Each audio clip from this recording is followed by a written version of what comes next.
isang katawan. Amen.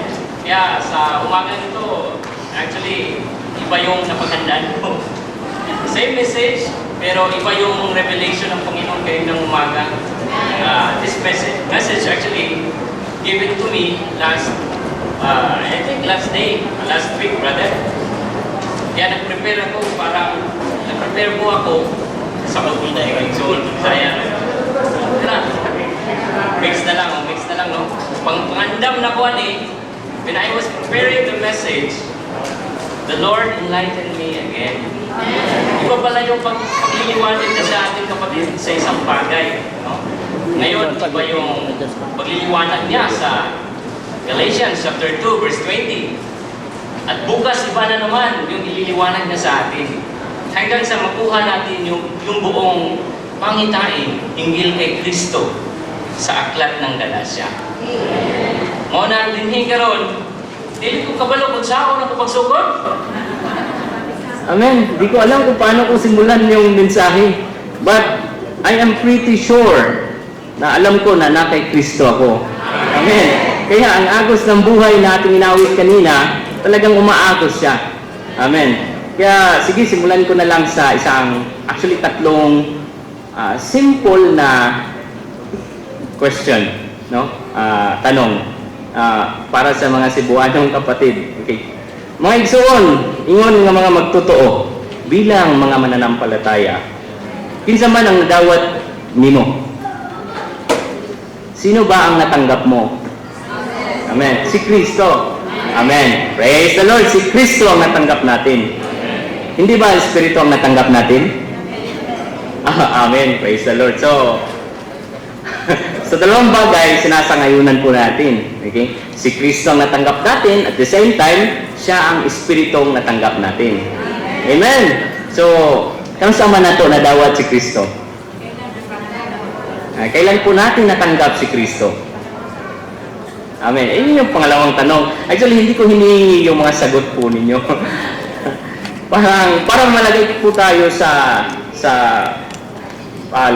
isang sitwasyon kung marirealize natin na, kailan ko ba natanggap si Kristo?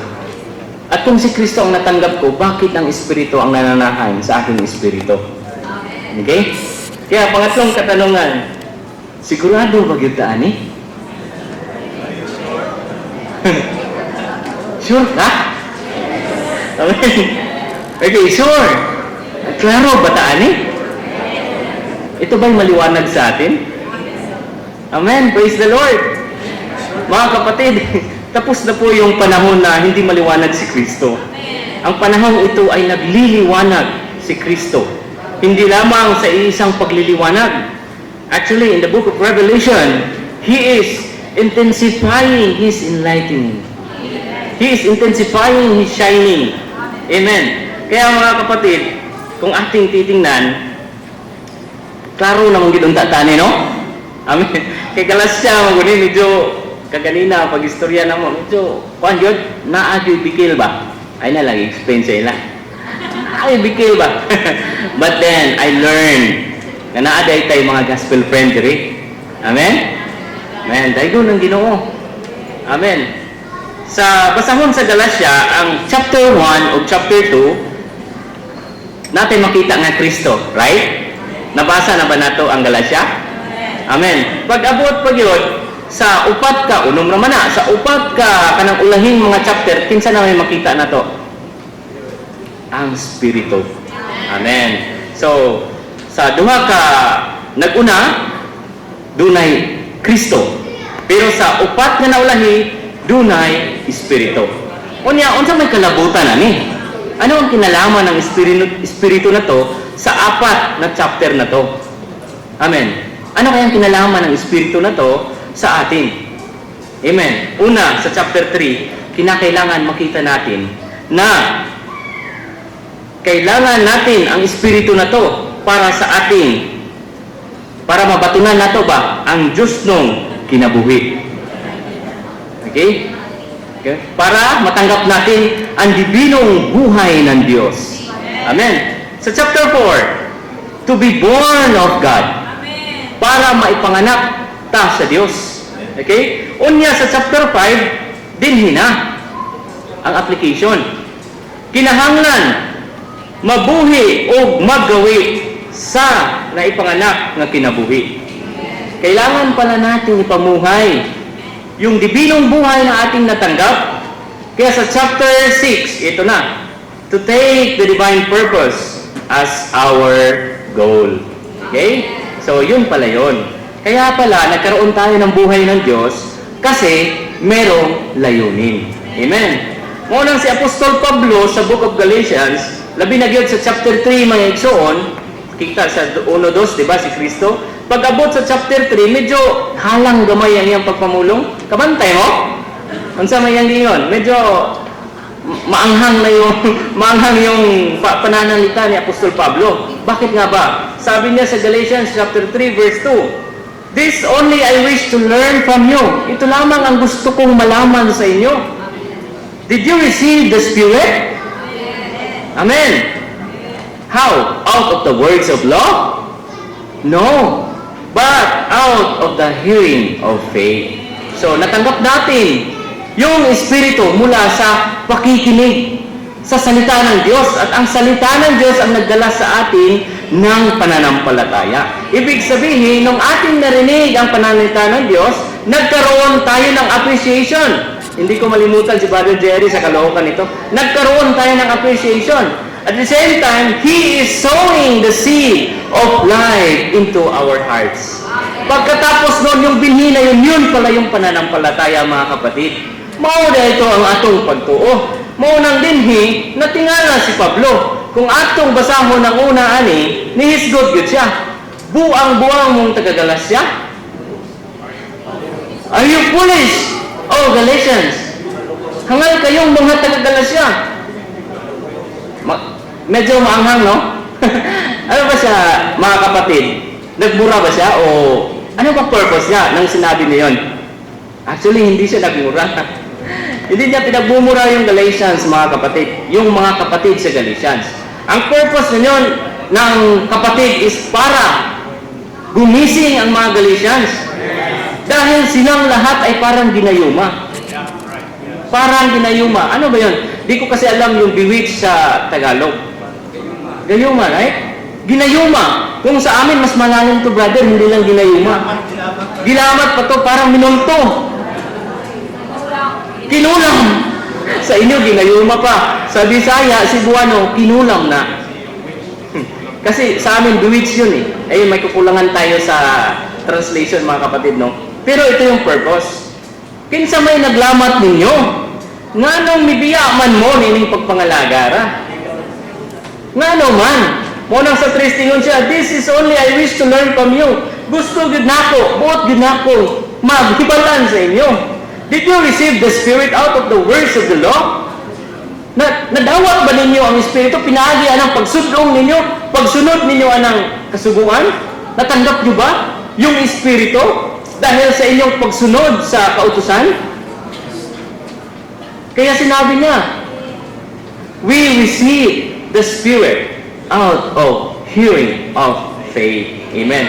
Kaya concerning the Spirit, o atong basahon, kung babasahin po natin, ang Galatians chapter 3 verse 2 footnote niyan, yung Espiritu dyan, this Spirit is actually the all-inclusive, malangkubon sa tanan, napapaloob sa lahat, all-inclusive, na ano? Life-giving Spirit. Espiritong tagatan sa kinabuhi. Maunay na dawat nila. Maugid na ilang nadawat bisag unsaon sa unsang paagi. Not by the words of law, but by the hearing of faith. Mao nang sa Romans chapter 10 verse 17, gibarugan gyud na si Nigsong Pablo sa taga-Roma. Faith comes out of hearing. By hearing the word of Christ. So unsay sumpay na sa footnote, ingon siya. Karugtong po ng footnote. He enters into the believers. Amen. He enters into the believers and lives in them. So ngayon, natanggap na natin. Kaya kanina, yung katanungan, siguro tayo mag-assist, siguro natanggap ko na. Pero para sa akin, natanggap ko na. Amen. Kaya kayo, sa inyo mga kapatid, kung medyo hindi pa clear, ay ngayon paniwalaan na natin, natanggap na natin mga kapatid. Sabi dito, this faith lives in us. So, ibig sabihin, yung faith na natanggap natin, hindi lamang ito isang parang pangalan lang or tawag lamang, kundi ito pala ay isang persona. Amen. Okay, not by keeping of the law, but by their faith in the crucified and resurrected Christ. Sa Acts 15 chapter 8 mga kapatid, sinabi dito, and God, the knower of hearts, bore witness with them, giving them the Holy Spirit. Ano daw mga kapatid? Binigay sa atin ang banal na Espiritu. Amen. Even as also to us, kahit sa atin. Kaya natanggap na natin. Unang Korinto 1:19, ano sinabi? Or do you not know that your body, okay, is a temple of the Holy Spirit within you, whom you have from God? Amen. Nadawat na? Klaro na. Clear na, no? Natanggap na natin. Okay? That's why in Galatians chapter 4 verse 6, ito hindi ko talaga itong kakalimutan mga kapatid. Na-assign ako sa Mandaluyong. May nagtanong, saan ba ninyo natanggap yung Espiritu? Buti nagliwanag yung Panginoon sa verse na ito. Amen. Sabi ng Galatians chapter 4 verse 6, and because you are sons, amen. Okay, you are sons. God has sent. Ano daw? Ang Diyos ay may pinadala. Pinadala ng Diyos. Okay. God has sent forth the Spirit, amen, the Spirit of His Son. Saan? Into our hearts. Karugtong, crying, Abba, Father. Amen. So, saan yung heart natin? Nasa kinailaliman ng ating katauhan. Okay? At saan yung Espiritu natin? Nasa loob ng ating mga puso. Kaya, ang doon nananahan ang anak ng Diyos. Amen? So, klaro na? Okay. Nipuyo ba siya ba? Nipuyo siya, nananahan. Nipuyo daw siya, binha sa atong kinasuluran, sa atong kasing-kasing. Kung diin, tua ang atong Espiritu. Amen. Busa, nasagol na ba siya? Perting sa gula. Amen? So, dili na ta magduwa-duwa, no? Kinahadlo ko ba, Brad? Medyo nangangamba po ako na baka magpabango ng Panginoon ng pangalawang Pablo at tatayo sa harapan natin. Mga hangal kayong taga Southern Philippines. Oh, di ba nakakaano naman? Nakakalungkot, di ba? Kaya dapat klaro na sa kapanahunan ito kasi intensified na siya eh. Pinalakas na siya sa 7 ulit na pagpapalakas. Amen. Kaya concerning the words of the law, in Galatians chapter 3 verse 2, sa footnote niyan, sa 3b, sinabi dito na in the Old Testament, actually the law was the basic condition for the relationship between man and God. Okay? Bakit? Kasi nga, sa Galatians chapter 3 verse 23, we were guarded under the law, being shut up unto the faith which was to be revealed. Kasi pwede tayong mawala sa buhay eklesiya, mga kapatid. At pwedeng mawala sa plano ng Diyos ang mga Israelita papunta sa good land, sa promised land, kung wala yung law. Okay? Kaya sila ay under sa law na ito. Bago nga tayo nakaproceed sa message 16, tinalakay din natin, atong gisgutan, di ba? Ay hata niabot aning message 16. Atong gisgutan, nga sa wala pa na umol ang Kristo, hindi pa po nabubuo ang Kristo sa ating mga anak, kailangan muna silang pangalagaan ng ating pagdisiplina. Sa ato ang mga balaodnong disiplina sulod sa panimalay. Tama? Sa loob ng ating pamamahay, meron tayong sa ating tahanan, meron tayong sinusunod na rules and regulation dyan. Kaya yung anak mo, anak natin, bata pa naman yung anak ko, kung hindi pupunta sa meeting, kung di siya muatog meeting, siya buhaton. Disiplina mo, ginikanan. Kung di ka muatog meeting, wa kay balon karong Lunes. Oh, di ba? Kung dili ka muatog meeting, ikaw manglabas at tibok na tong labunon. Tigong! Okay, unsa mo na? Balaod nun. balaod sulod sa panimalay. Okay? Kung hindi ka join sa meeting, ikaw maglalaba sa lahat ng labahin natin. Wala kang baon ngayong Monday. Okay, what is that? That is rules inside the house. Bakit? Kasi hindi pa nabubuo. Hindi pa ganon lumago yung buhay na natanggap nila. Pero pag natanggap na nila at lumago na ito, anong mangyayari? Sabi sa Galatians chapter 3 verse 25, "For you are all sons of God through faith in Christ Jesus." Ito natanggap na nila. Okay? Natanggap na nila mga kapatid. Kaya sa Romans chapter 7 verse 6, "But now we have been discharged from the law." Amen. Praise the Lord. Dati, nung hindi pa natin natanggap ang Diyos sa loob natin, of course, meron tayong sinusunod na law sa panlabas. Kasi para naman tayong mura tao ka namang kaya makula tayo balaod ba? Hubot kayo. Sundon di po na to. But then, napay higher anak kanang atong nadawat ang Espiritu sa sulod. Amen. Busa, we have been discharged from the law and having died to that, in which we were held. Okay, so that we were served in newness and spirit. Okay, praise the Lord. And not in the oldness of letter. Okay, Galatians 3, chapter 3, it says, "Are you so foolish? Having begun by the Spirit, are you now being perfected by the flesh?" Nagsugo daw sila, but pasabot, pag humanilag dawat sa kinabuhi, after they receive the life of Christ, then nag-expect sila. They are expecting to be perfected by their own struggling. Kanang kaugalingong paningkamot. Nag-expect sila nga pag humanilag dawat, magtinarong na gigo. Magminaayo na gigo. Trying to be perfected. And what is that? That perfection, that righteousness, is actually a man-made righteousness. It is manufactured by flesh. Self-made righteousness. And that self-made righteousness has nothing to do with God's economy. Okay? What is God's economy? This is to dispense His life into us. To dispense His riches into us. His life and nature, that you could be like Him. Mahimo kang sama niya igsoon.